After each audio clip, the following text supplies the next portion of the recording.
창세기 36장. 에서의 후손들. 에돔이라고도 하는 에서와 그 후손에 대한 이야기는 이렇다. 에서는 가나안 여자들과 결혼하였다. 그의 아내는 헷 사람 엘론의 딸 아다와 히윗 사람 시므온의 손녀이며 아나의 딸인 호올리바마와 이스마엘의 딸이며 느바요스의 누이인 바스맛이었다. 아다는 엘리바스를 낳았고 바스맛은 루엘을, 오홀리바마는 여우스와 얄람과 고라를 낳았다. 이들은 다 가나안 땅에서 태어난 에서의 아들들이었다. 에서는 처자들과 집안의 모든 사람들과 함께 자기 짐승과 가나안 땅에서 얻은 재산을 전부 정리하여 동생 야곱을 떠나 다른 곳으로 갔다. 그가 떠난 것은 그 두 사람의 소유가 너무 많아 그들의 짐승을 함께 기르기에는 그 땅이 부족하였기 때문이었다. 그래서 에돔이라는 에서는 세일의 산간 지역에서 살게 되었다. 세일산 일대에 사는 에돔족의 조상이 된 에서의 후손은 이렇다. 에서의 아내 아다는 엘리바스를 낳았고 엘리바스는 대만, 오말, 스보가담, 그나스를 낳았으며 그의 첩 딥나는 아멜렉을 낳았다. 에서의 아내 바스맛은 루엘을 낳았고 루엘은 나핫, 세라, 삼마, 미사를 낳았다. 그리고 시므온의 손녀이며 아나의 딸인 에서의 다른 아내 오홀리바마는 여우스와 얄람과 고라를 낳았다. 에서의 자손 가운데 족장들은 다음과 같다. 에서의 장남 엘리바스의 아들인 대만, 오말, 스보, 그나스, 고라, 가담. 아멜렉은 에돔 땅의 엘리바스에게서 나온 족장들이며 이들은 에서의 아내 아다의 손자들이었다. 에서의 아들 루엘의 아들인 라핫, 세라, 삼마, 미사는 에돔 땅의 루엘에게서 나온 족장들이며 이들은 에서의 아내 바스맛의 손자들이었다. 에서의 아내 오홀리바마의 아들인 여우스, 얄람, 고라는 아나의 딸이며 에서의 아내인 오홀리바마에게서 나온 족장들이다.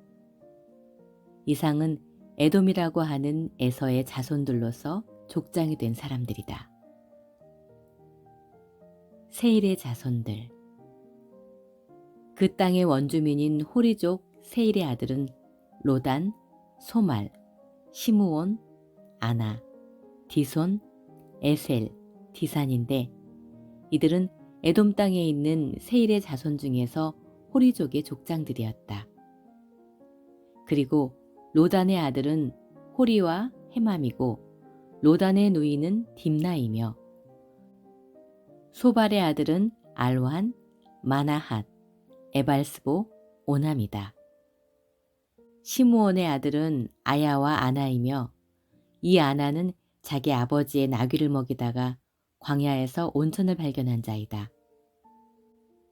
그리고 아나의 자손은 아들 디손과 딸 오홀리바마이며 디손의 아들은 햄단, 에스반, 이드란, 그란이고 에셀의 아들은 빌한, 사완, 아간이며 다산의 아들은 우스와 아란이다. 이상과 같이 호리족의 족장인 로단, 소발, 시브온, 아나, 디손, 에셀, 디사는 세일 땅에서 자기들의 집안을 따라 족장이 된 사람들이다. 에돔의 왕들. 이스라엘의 왕이 있기 전에 에돔 땅을 다스린 왕들을 그 순서대로 열거하면 다음과 같다. 디나바 사람인 부올의 아들 벨라, 보스라 사람인 세라의 아들 요밥, 대만 지방 출신인 후삼, 모압들에서 미디안족을 친 아위 출신 부닷의 아들 하닷, 마스레가 출신 삼나, 강변에 위치한 르호봇 출신 사울, 악볼의 아들인 바알 하난, 그리고 바우 출신 하닷이었는데 그의 아내는 메사합의 손녀이며 마드렛의 딸인 무헤다벨이었다. 에돔족의 조상은 에서이며 이들 부족들이 사는 지방의 이름을 딴 에돔의 족장들은 딥나, 알와, 여댓, 오홀리바마, 엘라, 비논, 그나스, 대만, 밉살, 막디엘, 그리고 이람이었다. 창세기 37장 요셉의 꿈 이야기. 야곱은 자기 아버지가 살던 가나안 땅에서 계속 살았다. 다음은 그의 가족에 대한 이야기이다. 17세의 소년 요셉은 자기 아버지의 첩 빌하와 실바가 낳은 아들들과 함께 양을 치면서 형들의 잘못을 아버지에게 일일이 일러 바쳤다. 야곱은 노년의 요셉을 얻었으므로 다른 아들보다 그를 특별히 사랑하여 화려하게 장식한 긴 겉옷을 만들어 입혔다. 그러자 그의 형들은 아버지가 자기들보다 요셉을 더 사랑하는 것을 보고 그를 미워하여 그에게 말도 잘 하지 않았다. 한 번은 요셉이 꿈을 꾸고 형들에게 그 꿈 이야기를 하자 그들은 그를 더욱 미워하였다. 요셉이 그들에게 내 꿈 이야기를 들어보십시오. 우리가 들에서 곡식단을 묶고 있는데 갑자기 내 단이 일어서고 형님들의 단은 내 단을 둘러서서 절하였습니다. 하자. 형들이 그에게 내가 우리의 왕이 될 작정이냐? 내가 정말 우리를 지배하겠느냐? 하고 조소하며 그 꿈 이야기 때문에 그를 더욱 미워하였다. 요셉은 다시 꿈을 꾸고 형들에게 내가 또 다른 꿈을 꾸었는데 꿈에 보니 해와 달과 11개의 별이 나에게 절하였습니다 하고 또 그 꿈 이야기를 자기 아버지에게도 하였다. 그러자 아버지는 내가 꾸었다는 그 꿈이 도대체 무엇이냐? 나와 내 어머니와 내 형들이 정말 내 앞에 가서 땅에 엎드려 절하겠느냐? 하고 그를 꾸짖었다. 요셉의 형들은 그를 시기하였으나 그의 아버지는 그 말을 마음에 새겨두었다. 형들에 의해서 팔려가는 요셉. 요셉의 형들이 세겜에 가서 양을 치고 있을 때 야곱이 요셉에게 말하였다. 내 형들이 세겜에서 양을 치고 있지 않느냐. 내가 형들에게 좀 다녀와야겠다. 요셉이 아버지에게 예, 다녀오겠습니다 하고 대답하자 야곱이 그에게 가서 내 형들과 양떼가 잘 있는지 보고 오너라 하며 헤브론 골짜기에서 그를 보냈다. 요셉이 세겜에 도착하여 들에서 방황하고 있는데 어떤 사람이 그를 보고 물었다. 내가 무엇을 찾고 있느냐? 내 형들을 찾고 있습니다. 죄송하지만 그들이 양치는 곳을 말씀해 주실 수 있겠습니까? 그들은 이곳을 떠났다. 나는 그들이 도단으로 가자 하는 소리를 들었다. 그래서 요셉은 형들을 뒤쫓아가서 도단에서 그들을 찾았다. 그러자 그들은 멀리 요셉이 오는 것을 보고 그가 가까이 오기 전에 그를 죽일 음모를 꾸미고 저기 꿈꾸는 자가 오고 있다. 자, 그를 죽여 구덩이에 던져놓고 맹수가 잡아먹었다고 하자. 그리고 그 꿈이 어떻게 되는지 한번 보자 하고 서로 말하였다. 그때 르후벤이 이 말을 듣고 요셉을 구하려고 이렇게 말하였다. 우리가 그를 죽이지는 말자. 그를 이 구덩이에 던져놓고 그에게 손은 대지 말아라. 르우벤이 이렇게 말한 것은 요셉을 그들에게서 구출하여 그를 아버지에게 돌려보내기 위해서였다.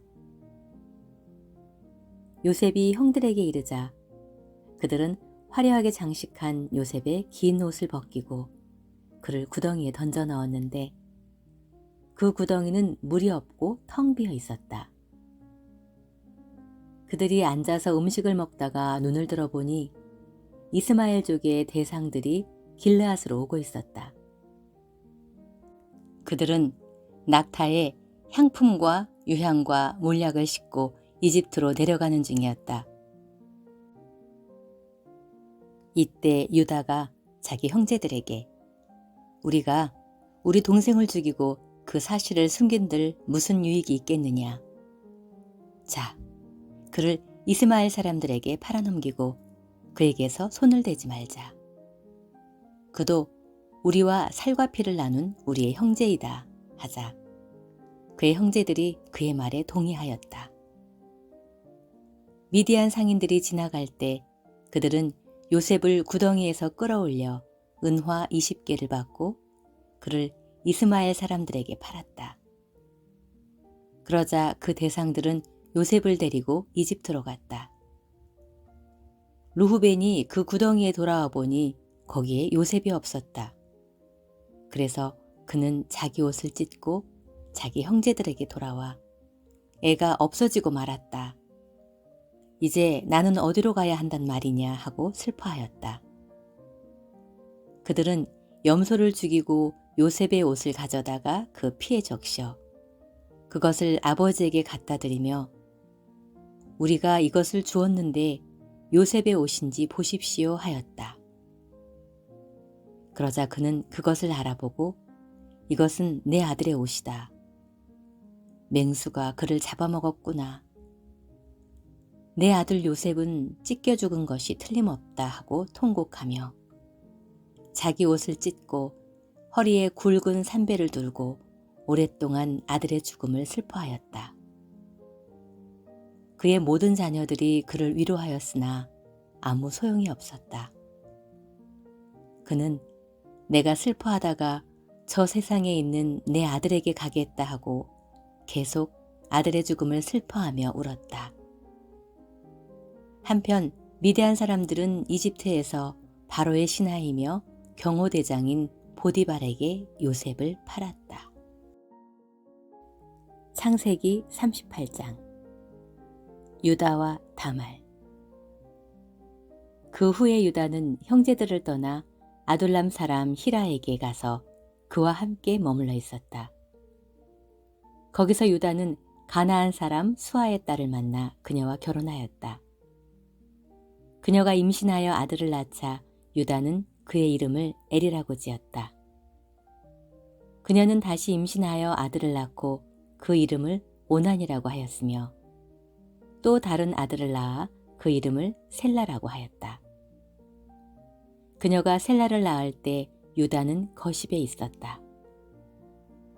유다는 장남 엘을 다말이라는 여자와 결혼시켰는데 엘의 행위가 여호와께서 보시기에 악함으로 여호와께서는 그를 죽이셨다.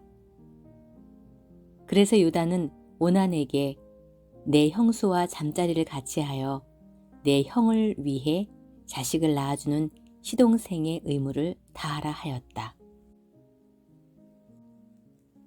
그러나 오난은 아이를 낳아도 자기 자식이 되지 못할 것을 알고 자식을 낳아주지 않기 위해서 형수와 관계를 가질 때마다 잠자리에 사정하였다. 그가 행한 일이 여호와께서 보시기에 악함으로 여호와께서는 그도 죽이셨다. 이때 유다는 며느리 다말에게 내 친정집으로 가서 내 아들 셀라가 성장할 때까지 그대로 지내라 하였다. 그가 이렇게 말한 것은 셀라도 그 형들처럼 죽을지 모른다는 두려움 때문이었다. 그래서 다말은 친정에 가서 살았다.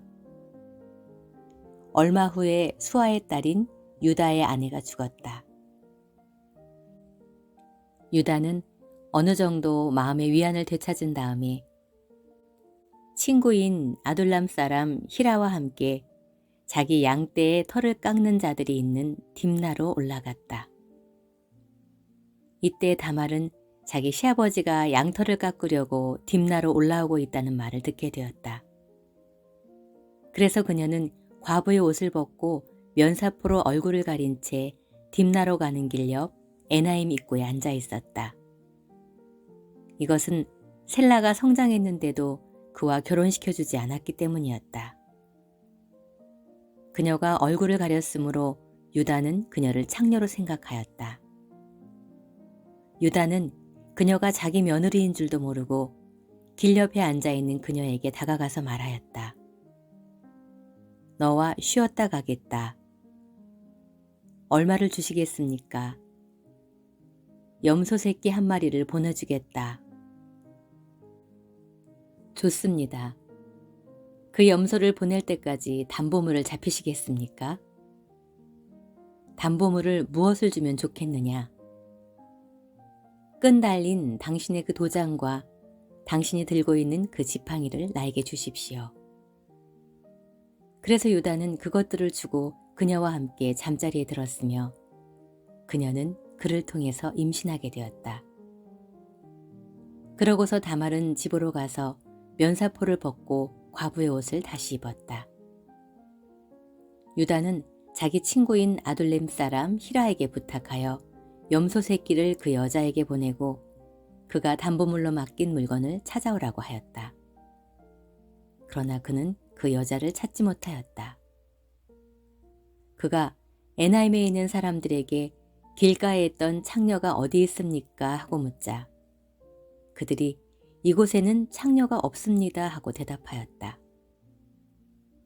그래서 그는 유다에게 돌아가서 말하였다. 그녀를 찾지 못했네. 그곳 사람들도 거기에는 창녀가 없다고 하더군. 그 여자가 그 물건을 가지도록 내버려 두게. 그렇지 않으면 우리가 웃음거리가 되고 말겠네. 어쨌든 나는 그 여자에게 염소 새끼를 보냈으나 자네가 그녀를 찾지 못했을 뿐이야. 석 달쯤 후에 어떤 사람이 유다에게 당신의 며느리 다말이 창녀짓을 하여 임신하였소 하자 유다가 그 여자를 끌어내어 불에 태워 죽이시오 하였다. 그녀는 끌려나가면서 자기 시아버지에게 이런 전가를 보냈다. 나는 이 물건 임자 때문에 임신하게 되었습니다. 이 끈달린 도장과 지팡이가 누구의 것인지 한번 보십시오. 유다는 그것을 알아보고 그녀가 나보다 옳다. 내가 그녀를 내 아들 셀라에게 주지 않았다. 하고 다시는 그녀와 잠자리를 같이 하지 않았다. 그녀가 해산할 때가 되었을 때 보니 쌍둥이를 베었는데 한 아이가 먼저 손 하나를 불쑥 내밀었다. 그래서 산파가 그 손을 붙잡아 손목에 붉은 실을 잡아매고 이 아이가 먼저 나왔다 하고 말하였다. 그러나 그가 도로 손을 안으로 들이고 다른 아이가 나왔다. 그때 산파가 내가 어째서 비집고 나오느냐 하고 소리쳤다. 그래서 그 이름을 베레스라고 불렀다. 그러고서 손목에 붉은 실을 맨 아이가 나오자 그 이름을 세라라고 불렀다. 창세기 39장 요셉과 보디발의 아내. 이스마엘 사람들이 요셉을 이집트로 데려가자 바로의 신하이며 경호대장인 이집트 사람 보디발이 그를 샀다. 여호와께서 요셉과 함께 하심으로 그는 자기 주인의 집에 살면서 모든 일을 성공적으로 수행해 나갔다. 그 주인은 여호와께서 요셉과 함께 하셔서 그가 하는 일마다 잘 되게 하시는 것을 보고 그를 기특하게 여기고 신임하여 자기 신복으로 삼고 가정의 모든 일과 자기 소유를 다 그에게 맡겼다. 그때부터 요셉을 위해 여호와께서 보디발의 집에 복을 내리심으로 그의 집안일이 잘 되고 재산이 날로 늘어갔다. 그래서 주인은 그의 재산을 다 요셉에게 맡기고 자기가 먹는 음식 외에는 아무것도 간섭하지 않았다. 요셉은 건강하고 잘생긴 미남자였다. 어느 날 그 주인의 아내가 요셉에게 눈짓을 하며 함께 잠자리에 들자고 하였다. 그러자 요셉은 거절하며 이렇게 말하였다. 주인이 집안의 모든 것을 나에게 맡기고 아무것도 간섭하는 일이 없으니 이 집에는 나만의 고난을 가진 사람이 없습니다. 주인은 나에게 아무것도 금하지 않았지만 당신만을 금하셨습니다. 이것은 당신이 그의 아내이기 때문입니다. 그런데 내가 어떻게 감히 이런 악한 짓을 하여 하나님께 범죄할 수 있겠습니까? 그녀는 날마다 요셉에게 치근거렸지만 요셉은 거절하며 그녀와 잠자리를 같이 하지도 않고 그녀와 함께 있지도 않았다. 그러던 어느 날 요셉이 자기 업무를 수행하려고 그 집에 들어갔는데 그때 그 집 종들은 거기에 하나도 없었다. 그러자 그 여자가 요셉의 옷을 붙들고 나와 함께 잠자리에 들자 하였다. 그러자 요셉은 자기 옷을 그 여자의 손에 버려둔 채 뿌리치고 밖으로 뛰쳐나갔다. 그 여자는 요셉이 옷을 자기 손에 버려둔 채 밖으로 달아나는 것을 보고 집안의 종들을 불러 말하였다. 이것 좀 보아라. 주인이 데리고 온 이 히브리 사람이 우리를 희롱하였다. 그가 나를 겁탈하려고 내 방에 들어왔으나 내가 소리를 지르자 그의 옷을 내 곁에 벗어둔 채 달아나고 말았다.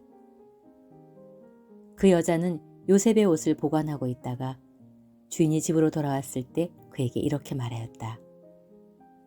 당신이 데리고 온 히브리 종이 나를 희롱하려고 내 방으로 들어왔으나 내가 소리를 지르자 자기 옷을 내 곁에 벗어두고 달아났습니다. 주인은 그 말을 듣고 대단히 화가 나서 요셉을 잡아 감옥에 쳐넣었는데 그곳은 궁중 죄수들을 가두는 곳이었다. 요셉은 감옥에 갇혔으나 여호와께서 요셉과 함께 하시고 그를 축복하셔서 간수장의 사랑을 받게 하셨다. 그래서 간수장은 감옥의 죄수들을 다 요셉에게 맡기고 감옥 안의 재반 업무를 그가 다 처리하게 하였으며 요셉이 책임 맡은 일에 대해서는 전혀 간섭하지 않았다. 이것은 여호와께서 요셉과 함께 하셔서 그가 모든 일을 성공적으로 수행할 수 있도록 하셨기 때문이었다.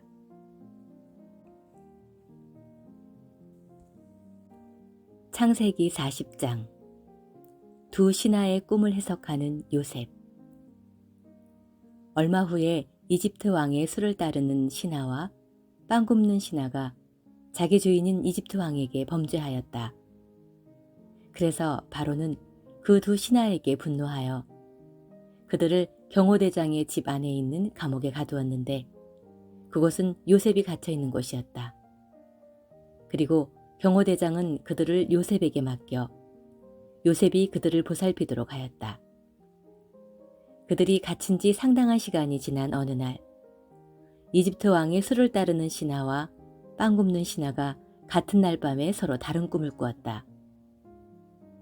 다음 날 아침 요셉이 들어가 보니 그들이 수심에 잠겨 있었다. 그래서 요셉이 그들에게 물었다. 오늘은 어째서 그처럼 수심에 잠겨 있습니까? 우리가 꿈을 꾸었으나 해몽해 줄 사람이 없구나. 해몽은 하나님이 하시지 않습니까? 당신들의 꿈을 나에게 말씀해 주십시오. 그러자 왕의 수를 따르던 신하가 이렇게 말하였다.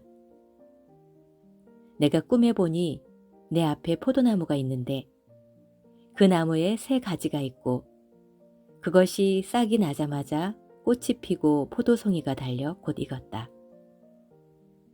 그리고 나는 이때 왕의 술잔을 들고 있었다. 그래서 내가 그 포도를 따서 포도즙을 만들어 왕의 술잔에 붓고 그것을 왕에게 갖다 드렸다. 그때 요셉은 그 꿈을 이렇게 해석하였다. 세 개의 그 포도나무 가지는 3일을 뜻합니다. 지금부터 3일 안에 왕이 당신을 석방하여 당신의 전직을 회복시켜 주실 것입니다. 당신은 전에 하던 것처럼 왕에게 다시 술을 따르게 될 것입니다. 당신의 모든 일이 잘 되거든 나를 기억하셔서 나에게 은혜를 베풀어 내 사정을 왕에게 말씀드리고 나를 이 감옥에서 나가도록 해주십시오. 나는 히브리 땅에서 강제로 끌려왔으며 여기서도 감옥에 갇힐 만한 일은 하지 않았습니다. 빵 굽던 신하가 요셉이 그 꿈을 좋게 해석하는 것을 보고 그에게 말하였다. 나도 꿈을 꾸었는데 빵을 담은 광주리 3개가 내 머리 위에 있고 제일 윗 광주리에는 왕을 위해 만든 여러 가지 구운 음식이 있었으나 새들이 그걸 먹고 있었다. 그러자 요셉이 그 꿈을 이렇게 해석하였다. 그 새 광주리는 3일을 뜻합니다. 지금부터 3일 안에 왕이 당신을 감옥에서 끌어내어 당신을 나무에 매달 것입니다. 그리고 새들이 당신의 시체를 뜯어먹을 것입니다. 그로부터 3일째가 되던 날은 바로왕의 생일이었다. 그래서 그는 모든 신하들을 위해 잔치를 베풀고 술을 따르던 신하와 빵 굽던 신하를 감옥에서 풀어내어 신하들 앞에 세웠다. 그러고서 왕은 술 따르던 신하의 전직을 회복시켜 다시 술을 따르게 하고 빵 굽던 신하는 나무에 매달아 처형시켰다. 이와 같이 모든 일이 요셉의 말대로 되었으나 술 따르는 신하는 요셉을 까마득하게 잊어버리고 기억하지 않았다. 창세기 41장 바로의 꿈.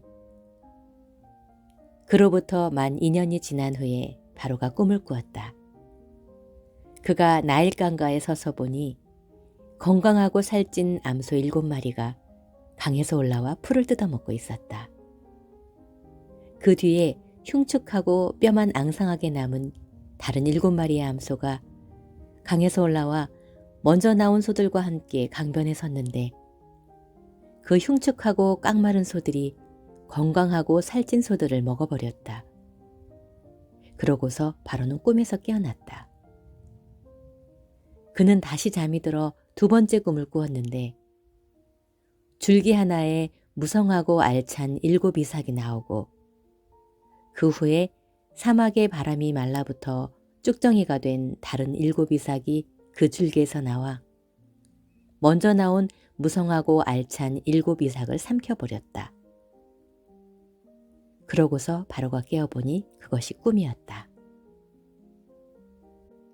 아침에 그는 번민하다가 이집트의 모든 마법사들과 지혜로운 자들을 불러 그들에게 자기 꿈을 말했으나 그 꿈을 해석하는 사람이 아무도 없었다.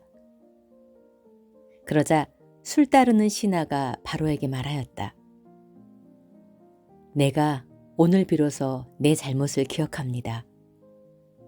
폐하께서 빵 굽는 신하와 나에게 노하셔서 우리를 경호대장의 집에 가두셨을 때 우리가 같은 날 밤에 서로 다른 꿈을 꾸게 되었는데 그곳에 경호대장의 종으로 있던 히브리 청년이 우리와 함께 있었습니다.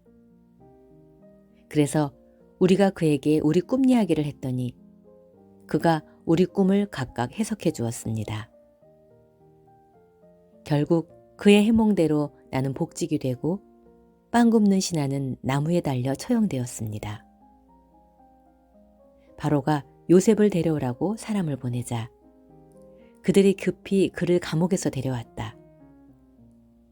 요셉은 곧 수염을 깎고 옷을 갈아입은 다음 바로 앞에 나왔다.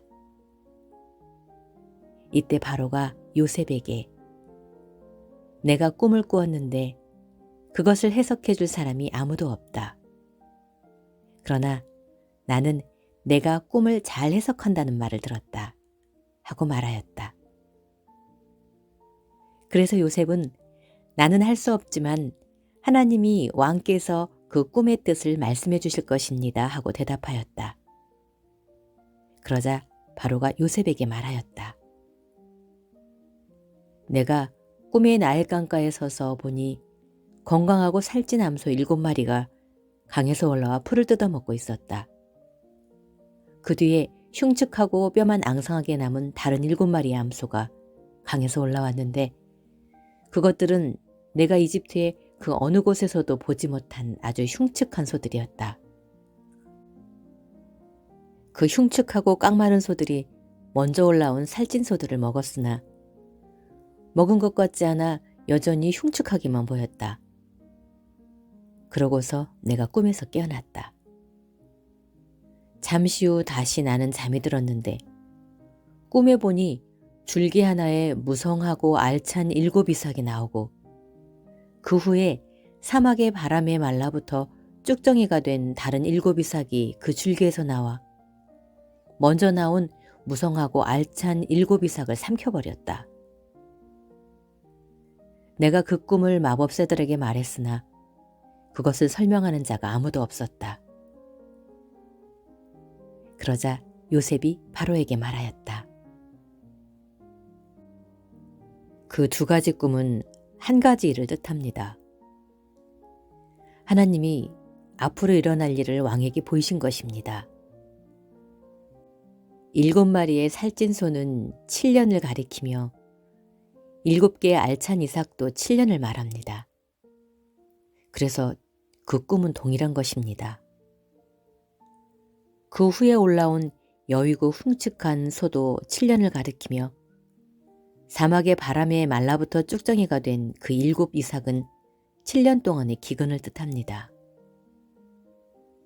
내가 왕에게 말씀드린 대로 바로 이것이 하나님께서 왕에게 보이신 앞으로 일어날 일들입니다. 앞으로 7년 동안 이집트 전역에 큰 풍년이 있을 것입니다. 그러나 그 후 7년 동안은 흉년이 될 것이며 흉년으로 풍요롭던 시절은 다 잊혀지고 이 땅은 황폐해질 것입니다. 그 기근이 너무 심함으로 이 땅에서 이전의 풍년을 기억하지 못할 것입니다. 왕이 꿈을 2번 연달아 꾸신 것은 하나님이 이 일을 정하셨으며 그 일을 속히 행하실 것을 뜻합니다. 이제 왕은 총명하고 지혜로운 사람을 택하여 나라 일을 맡겨야 합니다. 행정구역을 5으로 나누고 각 구역마다 관리를 두어 풍년이 든 7년 동안의 잉여 농산물을 모조리 거두어 왕의 권한으로 각 성의 창고에 비축해 두십시오. 이와 같이 식량을 비축해 두시면 앞으로 이집트 땅에 7년 동안 흉년이 들어도 백성들이 굶어 죽지는 않을 것입니다. 이집트의 국무총리가 된 요셉. 바로와 그의 모든 신하들은 요셉의 제안을 좋게 여겼다. 그래서 바로는 신하들에게 하나님의 영이 충만한 이런 사람을 우리가 어디서 만날 수 있겠는가 하고 요셉에게 이렇게 말하였다. 하나님이 이 모든 일을 너에게 알게 하셨으니 너처럼 총명하고 지혜로운 사람이 없구나. 너는 내 나라를 다스려라. 내 백성이다. 내 명령에 복종할 것이다. 내가 너보다 높은 것은 이 왕좌뿐이다. 그러고서 바로는 요셉에게 내가 너를 이집트 전국을 다스릴 총리로 임명한다 하며 자기 인장 반지를 빼어 요셉의 손가락에 끼워주고 그에게 고운 모시옷을 입히며 금사슬을 그의 목에 걸어주었다. 그리고 왕은 그를 궁중 2호 수레에 태웠으며 그가 가는 곳마다 의전관이 엎드려라 하고 외쳤다. 이렇게 해서 요셉은 이집트의 국무총리가 되었다. 그러고서 바로는 요셉에게 나는 왕이다. 그러나 내 허락이 없이는 이집트 땅에서 손발을 놀릴 자가 없을 것이다 하고 그에게 사브낫 바네아라는 이집트 이름을 붙여주고 또 헬리오플리스의 제사장인 보디베라의 딸 아스낫을 그의 아내로 주었다. 요셉이 이집트 왕 바로를 섬기기 시작했을 때는 그의 나이 30세였으며 그때부터 그는 이집트 전역을 순회하였다. 7년 동안의 풍년으로 그 땅에는 농산물이 엄청나게 많았다. 그래서 요셉은 7년 동안 그 모든 곡식을 거두어 각 성에 비축했는데 각 성의 주변 밭에서 난 곡식은 그 성에 저장하도록 하였다. 이와 같이 요셉이 거두어 저장한 곡식이 바다의 모래처럼 많아 비축량을 계산할 수가 없었다. 흉년이 들기 전에 헤리오폴리스의 제사장인 보디베라의 딸 아스낫이 요셉에게 두 아들을 낳아주었다. 요셉은 장남의 이름을 므낫셋이라 하고 하나님께서 나의 모든 고난과 내 아버지의 집안 식구들을 잊어버리게 하셨다 하였으며 또 둘째 아들의 이름은 에브라임이라고 지었고 내가 고생하는 땅에서 하나님이 나에게 자식을 주셨다 하였다. 이집트 땅에 7년 동안의 풍년이 끝나고 요셉의 말대로 7년 흉년이 시작되었다. 이때 다른 나라에는 기근이 들어 굶주렸으나 이집트 전역에는 식량이 있었다.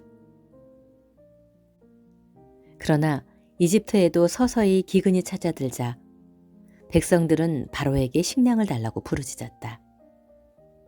그래서 바로는 모든 이집트 사람들에게 요셉에게 가서 그가 시키는 대로 하라고 하였다. 이집트 전국의 기근이 더욱 심각해지자 요셉은 모든 창고를 열고 이집트 사람에게 곡식을 팔았다. 그리고 기근이 온 세상을 휩쓸고 있었으므로 다른 나라 사람들도 요셉에게 곡식을 사려고 이집트로 몰려들었다. 요셉의 형들이 이집트로 감. 창세기 42장. 요셉의 형들이 이집트로 감. 이때 야곱은 이집트에 곡식이 있다는 말을 듣고 자기 아들들에게 말하였다. 어째서 너희는 서로 쳐다만 보고 있느냐? 이집트에는 곡식이 있다는 말을 들었다. 굶어 죽지 않으려면 그리로 가서 곡식을 사오너라. 그래서 요셉의 10 형제들은 곡식을 사려고 이집트로 떠났다.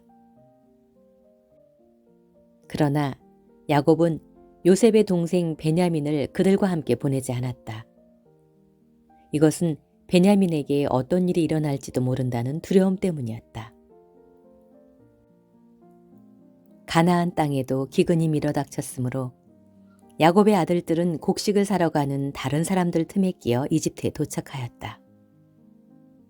이때 요셉은 나라의 총리가 되어 모든 백성에게 곡식을 팔고 있었다. 요셉의 형들이 그 앞에 와서 땅에 엎드려 절하자 요셉은 그들을 보는 순간 자기 형들인 것을 알았으나 모른 척하고 큰 소리로 너희는 어디서 왔느냐 하고 물었다. 이때 그들은 곡식을 사려고 가나안 땅에서 왔습니다 하고 대답하였다. 요셉은 자기 형들을 알아보았으나 그들은 요셉을 알아보지 못하였다. 요셉은 오래전에 그들에 대하여 꾼 꿈을 생각하며 이렇게 말하였다. 너희는 간첩이구나. 너희는 우리나라의 취약지역이 어디인지 알아보려고 온 자들이 틀림없다. 아닙니다. 우리는 곡식을 사려고 왔을 뿐입니다. 우리는 다 한 형제로서 간첩이 아니라 모두 건실한 사람들입니다. 아니다. 너희는 우리나라의 취약지역을 탐색하러 왔어. 우리는 모두 12 형제로서 가나안 땅에 사는 한 사람의 아들들입니다. 막내 아들은 지금 아버지와 함께 있고 하나는 없어졌습니다. 내가 이미 말한 대로 너희는 간첩이다. 너희는 간첩이 아니라는 것을 증명해야 한다. 내가 바로의 이름으로 맹세하지만 너희 막내 동생을 여기에 데려오지 않으면 너희가 절대로 이곳을 떠나지 못할 것이다. 너희 중 하나가 가서 그를 데려오너라. 너희 말이 입증될 때까지 나머지는 감옥에 가둬두겠다. 내가 목숨을 걸고 맹세하지만 너희가 만일 그를 데려오지 않으면 너희는 분명히 간첩이다. 그러고서 요셉은 그들을 3일 동안 가둬두었다. 그들이 갇힌 3일 만에 요셉이 그들에게 말하였다. 나는 하나님을 두려워하는 사람이다. 내가 시키는 대로 하면 너희 목숨만은 살려주겠다. 만일 너희가 건실한 사람들이라면 너희 형제 중 한 사람만 감옥에 갇혀 있고 나머지는 곡식을 가지고 가서 굶주리고 있는 너희 가족들에게 갖다 주고 너희 막내 동생을 나에게 데려오너라. 그러면 너희가 한 말이 입증되어 너희는 죽지 않을 것이다. 그래서 그들은 그렇게 하기로 합의하고 서로 이렇게 말하였다. 우리가 동생에게 한 일로 지금 벌을 받고 있다. 그가 살려달라고 애결할 때 우리가 그의 괴로움을 보고도 듣지 않았으니 우리가 이런 괴로움을 당하게 되었다. 그때 르우벤이 그들에게 대답하였다. 내가 그 아이를 해하지 말라고 하지 않았느냐. 그러나 너희는 내 말을 듣지 않았다. 그러므로 우리가 지금 그 대가를 치르고 있는 것이다. 요셉이 통역관을 통해 말했으므로 그들은 요셉이 자기들의 말을 알아듣는 줄을 몰랐다. 요셉은 잠시 그들을 떠났다가 울고서 다시 돌아와 그들과 말하는 중에 시므온을 끌어내어 그들 앞에서 묶었다. 그러고서 요셉은 명령을 내려 그들의 자루에 곡식을 채우게 하고 각 사람의 돈은 그 자루에 도로 넣게 하였으며 길을 가는 도중에 먹을 음식도 그들에게 주도록 하였다. 그들은 곡식을 나귀에 싣고 떠났는데 하룻밤 쉬어가려고 머문 곳에서 한 사람이 나귀에게 먹이를 주려고 자루를 풀어보니 자루 아구에 자기 돈이 들어있었다. 그가 형제들에게 내 돈을 도로 돌려주었다. 이것 봐, 내 자루 속에 돈이 있다 하자 그들은 두려워 떨며 서로 쳐다보고 어째서 하나님이 우리에게 이런 일을 하셨는가 하고 한탄하였다. 그들은 가나안 땅에 돌아와 자기들의 아버지 야곱에게 그동안 있었던 모든 일을 보고하며 이렇게 말하였다. 그 나라를 다스리는 사람이 우리에게 엄하게 말하며 우리를 간첩으로 취급하였습니다. 그래서 우리는 간첩이 아니라 건실한 사람들이며 모두 12형제로서 한 아버지의 아들인데 하나는 없어지고 막내는 아버지와 함께 가나안 땅에 있다고 말해주었습니다. 그랬더니 그 사람은 우리가 건실한 사람임을 입증하기 위해서라도 우리 가운데 한 사람이 그와 함께 그곳에 남아있고 나머지는 곡식을 가지고 가서 굶주리는 가족들에게 갖다 주고 막내 동생을 데려오라고 하였습니다. 그렇게만 하면 우리가 간첩이 아니라 건실한 사람이라는 것을 알고 우리 동생을 돌려보낸다고 했으며 또 우리는 그 땅에서 무역도 할 수 있다고 했습니다. 그러고서 그들이 각자 자루를 쏟아보니 그 자루 속에 자기들의 돈주머니가 들어있었다. 그들과 그들의 아버지는 그 돈주머니를 보고 두려워하지 않을 수 없었다. 이때 야곱이 그들에게 말하였다. 너희가 내 자식들을 잃게 하는구나. 요셉도 없어지고 시므온도 없어졌는데 너희가 이제 베냐민까지 빼앗아 가려고 하니 모든 일이 다 나를 괴롭게만 하는구나. 그러자 르후벤이 아버지에게 내가 만일 베냐민을 아버지에게 데려오지 않으면 나의 두 아들을 죽여도 좋습니다. 그를 나에게 맡기십시오. 내가 책임지고 데리고 오겠습니다 하였다. 그러나 야곱이 내 아들은 너희와 함께 내려가지 못한다.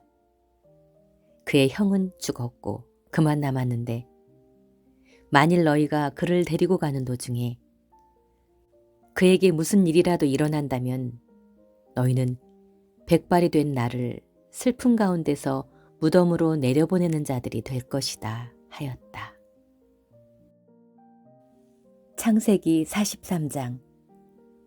두 번째 이집트로 내려가는 요셉의 형제들. 가나안 땅의 기근이 더욱 심각해지자 그들이 이집트에서 가져온 식량도 다 떨어졌다. 그래서 야곱이 아들들에게 가서 양식을 좀 더 사오너라 하자 유다가 이렇게 대답하였다. 그 사람들은 우리가 동생을 데려가지 않으면 다시는 그를 보지 못할 것이라고 엄하게 경고하였습니다. 아버지께서 동생을 우리와 함께 보내주셔야 우리가 내려가서 양식을 사올 수 있습니다. 그는 우리가 동생을 데려가지 않으면 자기를 보지 못할 것이라고 말했습니다. 만일 아버지께서 그를 보내주시지 않는다면 우리는 내려가지 않겠습니다. 이때 야곱이 너희가 어째서 그 사람에게 다른 동생이 있다고 말하여 나를 이처럼 괴롭히느냐 하자 그들이 이렇게 대답하였다. 그 사람이 우리와 우리 가족에 대하여 자세히 묻고 너희 아버지가 지금도 살아있느냐 너희에게 또 다른 동생이 있느냐 하기에 우리는 그저 그의 질문에 대답했을 뿐입니다. 그가 우리 동생을 데려오라고 말할 줄은 우리가 어떻게 알았겠습니까? 그때 유다가 아버지에게 말하였다. 저 아이를 나와 함께 보내주십시오. 그러면 우리가 즉시 떠나겠습니다. 그렇게 해야만 우리와 아버지와 우리 자녀들이 죽지 않고 살 수 있습니다. 내가 목숨을 걸고 그의 안전을 보장합니다. 그에 대한 책임은 내가 지겠습니다. 내가 만일 무사히 그를 데리고 와서 아버지 앞에 두지 않으면 내가 평생 동안 그 죄의 대가를 치르겠습니다. 우리가 지체하지 않았더라면 벌써 2번이나 다녀왔을 것입니다. 그러자 그들의 아버지 야곱이 말하였다. 정 그렇다면 이렇게 하여라. 너희는 이 땅에 제일 좋은 토산물인 유향과 꿀과 향품과 몰약과 비자와 편도를 조금 가지고 가서 그 사람에게 선물로 주어라. 그리고 그 사람이 너의 자루 아구에 돈을 도로 넣어 주었으니 너희도 그 돈의 2배를 가지고 가거라. 아마 착오가 있었을 것이다. 너희 동생도 그 사람에게 즉시 데리고 가거라. 전능하신 하나님이 그 사람 앞에서 너희에게 자비를 베풀어 그가 시므온과 베냐민을 돌려보내기를 원할 뿐이다. 내가 자식을 잃게 되어도 하는 수 없다.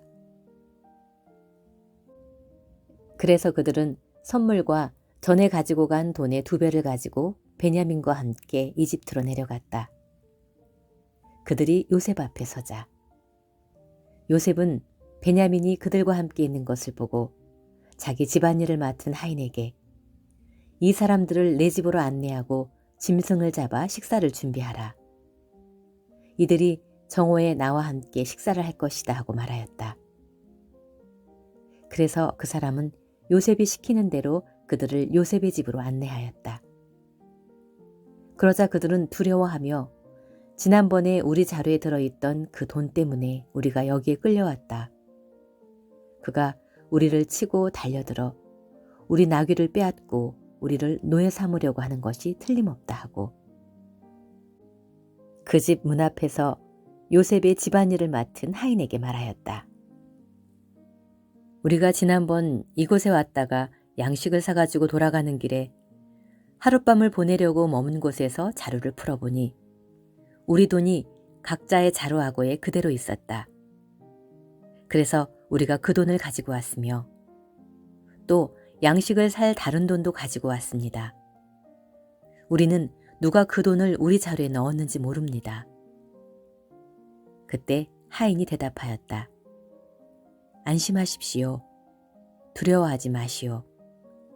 당신들의 하나님, 곧 당신들 아버지의 하나님이 그 돈을 당신들의 자루에 넣어주신 것입니다.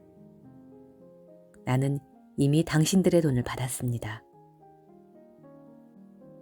그러고서 그는 시므온을 그들에게 이끌어내고 그들을 요셉의 집으로 안내하여 그들에게 물을 주어 발을 씻게 하였으며 또 그들의 나귀들에게도 먹이를 주었다. 그들은 거기서 요셉과 함께 식사를 한다는 말을 듣고 요셉이 정오에 도착하면 그에게 줄 선물을 챙겨 놓았다. 요셉이 집에 도착하자 그들은 선물을 집 안으로 가지고 가서 그에게 주고 바닥에 엎드려 그 앞에 절하였다. 요셉이 그들의 안부를 물으며 너희가 말한 그 노인은 안녕하시냐? 그분이 아직 생존해 계시냐 하자. 그들이 우리 아버지는 지금까지 살아계시며 평안히 잘 있습니다. 하며 머리를 숙여 절하였다. 요셉은 자기 친동생인 베냐민을 보고 이 사람이 너희가 나에게 말한 너희 막내 동생이냐 하고 묻고 그에게 하나님이 너에게 은혜 베푸시기를 원한다 하였다.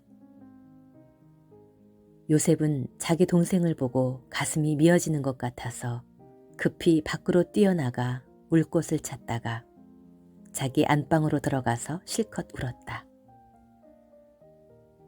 그러고서 그는 얼굴을 씻고 나와서 정을 억제하고 하인들에게 음식을 차리라고 지시하였다. 그러자 그들은 요셉과 그 형제들에게 따로따로 상을 차리고 또 거기서 먹는 이집트 사람들에게도 상을 따로 차렸는데 그것은 이집트 사람들이 히브리 사람과 함께 먹는 것을 아주 싫어하였기 때문이었다. 요셉의 형제들을 나이 순으로 요셉을 향해 앉게 하자 그들은 놀라서 서로 쳐다보았다. 요셉은 자기 식탁에 있는 음식을 그들에게 주었으며 특별히 베냐민에게는 다른 사람보다 5배나 더 주었다. 이렇게 해서 그들은 요셉과 함께 마음껏 먹고 마셨다.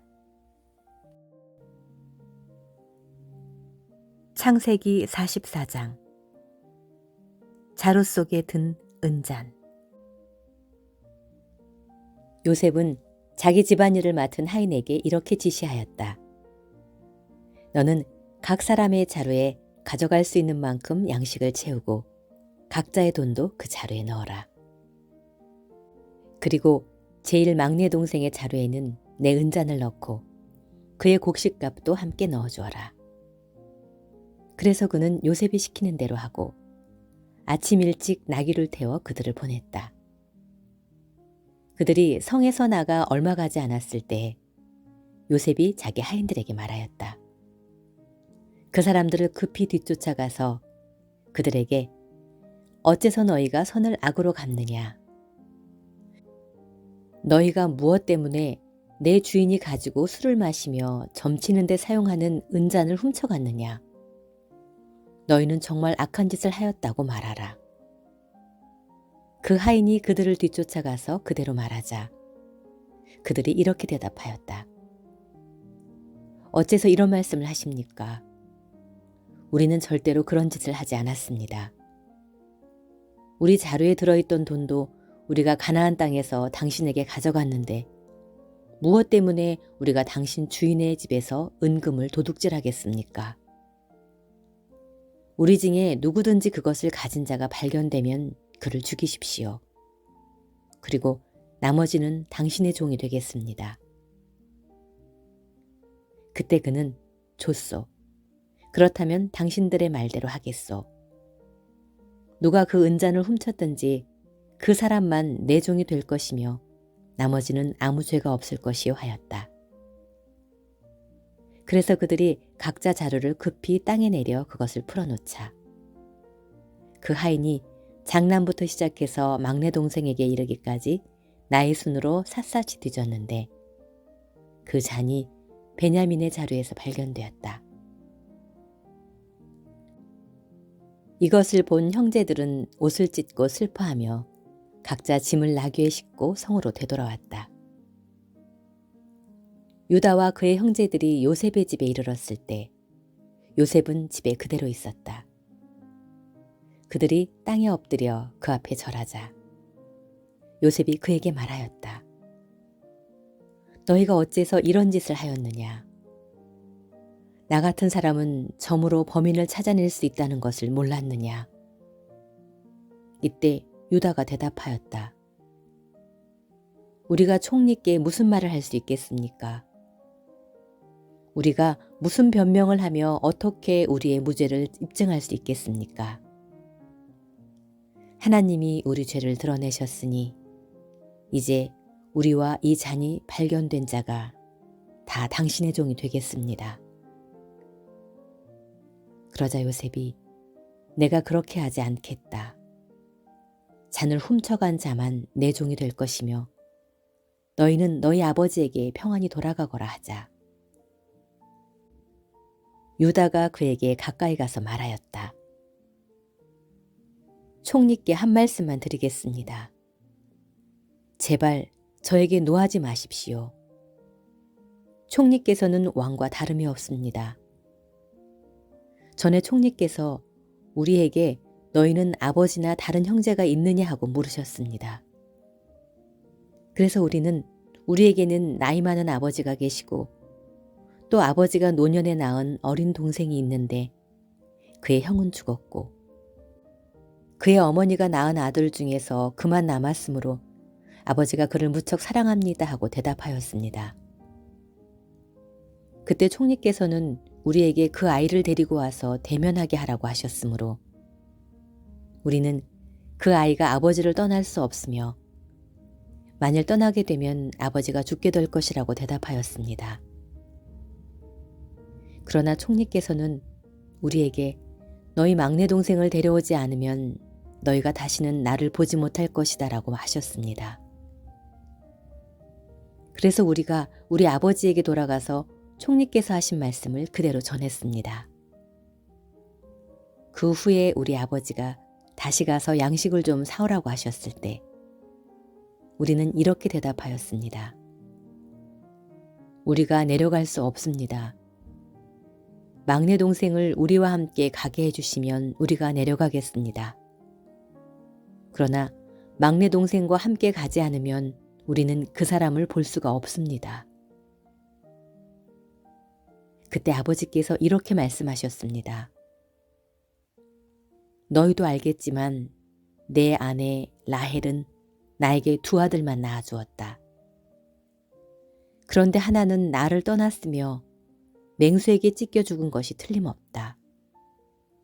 그때 이후로 내가 아직 그를 보지 못했는데 너희가 이 아이마저 내게서 뺏어가려고 하는구나.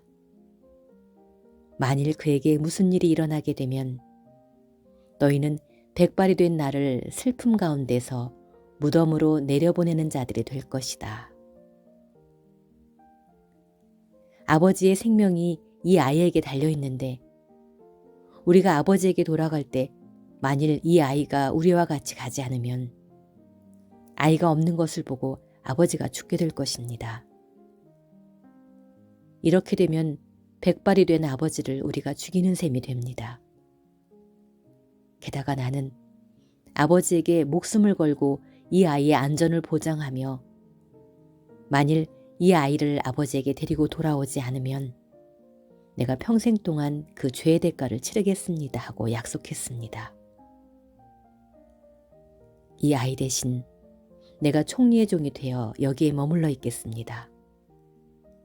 그러니 제발 이 아이는 형제들과 함께 돌아가게 해주십시오. 내가 아이를 데리고 가지 않고 어떻게 아버지에게 돌아갈 수 있겠습니까? 아버지에게 불행한 일이 닥치는 것을 내가 참아 볼 수 없습니다.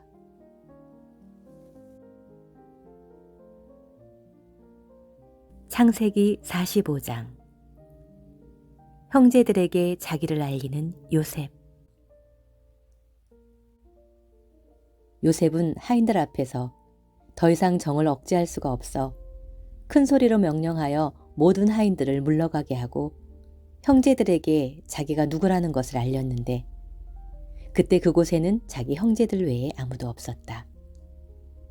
그러고서 요셉이 큰 소리로 울자 이집트 사람들은 그가 우는 소리를 들었으며 또 그 소문은 바로의 궁전까지 전해졌다. 요셉이 형들에게 나는 요셉입니다. 아버지께서 아직 살아계십니까? 하자.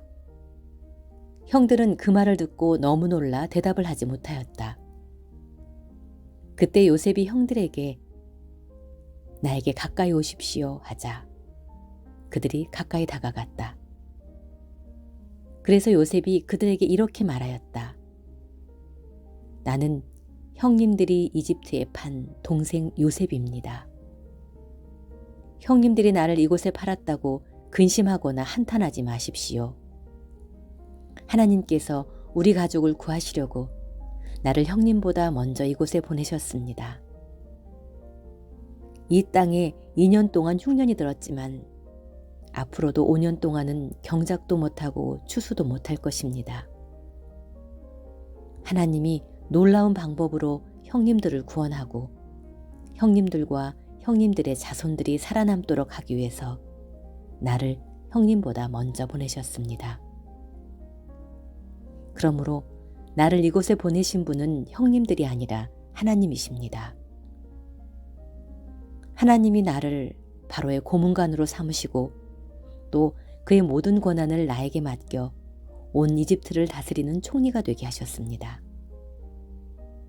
이제 형님들은 속히 아버지에게 돌아가셔서 아버지의 아들 요셉이 이렇게 말한다고 일러주십시오.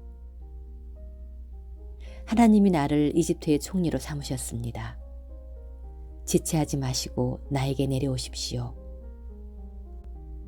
아버지께서는 아들들과 손자들과 함께 아버지의 양과 소와 모든 소유를 이끌고 와서 이곳 고센 땅에 살면서 나와 가까이 계실 수 있습니다. 아직 5년 동안 흉년이 더 계속될 것이므로 내가 여기서 아버지를 보살피겠습니다. 그렇지 않으면 아버지와 집안 식구들과 짐승이 다 굶주리게 될 것입니다.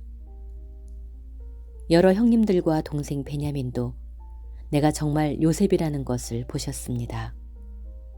그러니 이제 내가 이집트에서 누리고 있는 이 모든 영화와 형님들이 본 것을 다 아버지에게 말씀드리고 서둘러 아버지를 모시고 내려오십시오. 그러고서 그가 자기 동생 베냐민을 끌어안고 울자 베냐민도 요셉을 끌어안고 울었다. 그리고 요셉은 형들과 하나하나 입맞추며 울었다. 그제서야 형들이 요셉과 말하기 시작하였다. 요셉의 형제들이 왔다는 소문이 바로의 궁전에 전해지자 왕과 신하들이 다 기뻐하였다. 그때 바로가 요셉에게 말하였다. 너는 내 형들에게 식량을 싣고 가나안 땅에 돌아가서 내 아버지와 가족을 데려오라고 하라. 내가 그들에게 이집트에서 제일 좋은 땅을 주겠다. 그들은 가장 좋은 농산물을 먹고 살 것이다. 또 너는 그들에게 이집트에서 수레를 가지고 가서 그들의 처자들과 아버지를 태워서 데려오라고 하라.